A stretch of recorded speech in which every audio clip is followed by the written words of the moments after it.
So I watched the most insane Christian movie ever.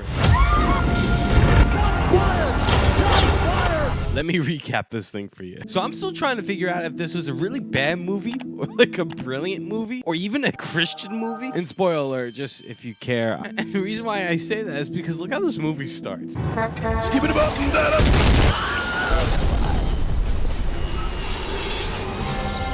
See, this guy, his name is Brant, and you want to talk about character development? This dude, I mean, in this plot, has some serious character development. You'll see why. This is one of the first moments, like a minute in, where I'm like, I'm pretty sure this movie's not supposed to be Christian. Like, the fact that we see his family dying early on is like, yo, what's going on? Skip on over. We meet our two main characters, Ram and Amy. And these two are scientists, and they have this thing for each other. And this is the second sign where I'm like, I don't know if this is supposed to be a Christian movie. Don't worry, they're not home. Well, that's a relief. No telling what we might get into. And after the most awkward date I think I've ever seen in any movie ever. And it's so awkward because the atheist has no idea that people pray before eating. And so this happens. Look at this dude. Wait till you see the... No. Just And then we cut over to Brant, who just wants to take the easy way out. Remind you, he wants to end his life because of his family dying. I'm sorry, it's not funny. Then we cut to Ram and Amy, who get hired for this job, this team, and they try to work on this teleportation device with a guy named Ahmed. We also meet one of my favorite characters, other than Jason Castro Jesus. Oh yeah, that's coming up in just a little bit. My man Simon. So then we learn that the guy named Brant works for Ahmed, and who is like the Thanos in this film. He's the bad guy. And we learn why this guy wants to be bad in this scene, because his parents were killed by extremists. Who are these extremists? Glory to Allah. Like, yo, what the actual heck? And it doesn't make any sense that this dude wants to be a terrorist because his parents got killed by terrorists. Let me return to the plot. So Ramen Noodle here and Amy realize they're working for the bad guys. So the Ram gets captured. They see that he creates this time traveling device, and somehow Ahmed gets his parents, and he threatens to kill his parents if he doesn't continue helping Ahmed. And this is the other moment where I was like, okay, this is not a Christian movie. No. 2, No. No. 1. Shoot the father. Look at them. 1. Shoot the mother. Oh my gosh, dude. Like, what is this movie? Now that his parents are dead, he wants to help the terrorists finish the time-traveling device in hopes of using it to save his parents. And this is where the plot thickens. Terrorists then come up with an amazing plan once they realize that Ram built the time-traveling device, and they want to use the time travel to... We can't kill him. Jesus is a prophet. We will be effectively dismantling Christianity. They want to go back in time and kill Jesus. Assassin 33 AD, baby. And so they take the device, go right back before Jesus gets taken from the Romans, and then someone decides to get his revenge back. This is for taking my family.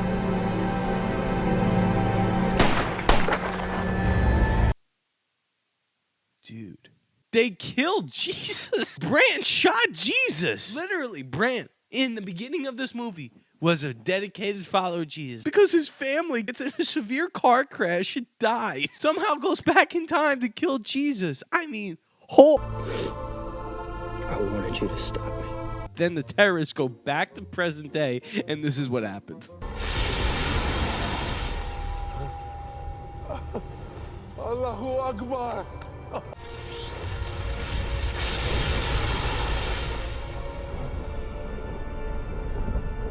It makes no sense. Like, it really doesn't make any sense why this happened, and they don't even explain it in the movie. And it gets even more confusing because pretty much there's this like copy of Ram and Amy now because they went back in time. Because Ram and Amy go back to the present to warn the past-present version of Ram and Amy. It gets weird, and since Ram and Amy let the past-present Amy know what's going on, then go back in time to the exact spot where the terrorists spawn.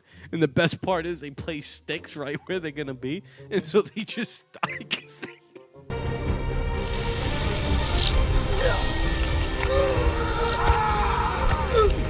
And then a little bit later, we have one of my favorite scenes ever where Simon meets Jason Castro Jesus. I'm from the future. And I've seen your movie. We got it on bootleg. Forgive me, Lord, I'm sorry. And now, honestly, this is where I'm just confused, honestly. But I guess one of the timelines, Brant is like still needed to kill Jesus because of Jesus and Castro. Jesus is still alive. This is where I get lost. And then him and his partner, Sabir, who is just like a complete imbecile, just randomly gets mad and just starts shooting the Romans. And as I'm watching this, I'm like, yo, wait, hold on. Just imagine being there, first century Jewish Palestinian, and you just see some guy pull out this futuristic device, start shooting. They've never experienced something like that before. They probably like, what the frick's going on? And they in the movie, they just seem totally fine and natural. But like, yo, that's a gun. They've never experienced that. So these two, Brant and Sabir, get captured. You won't believe what happens to Brant next. He's done nothing wrong. Jesus, forgive me. Brant gets crucified.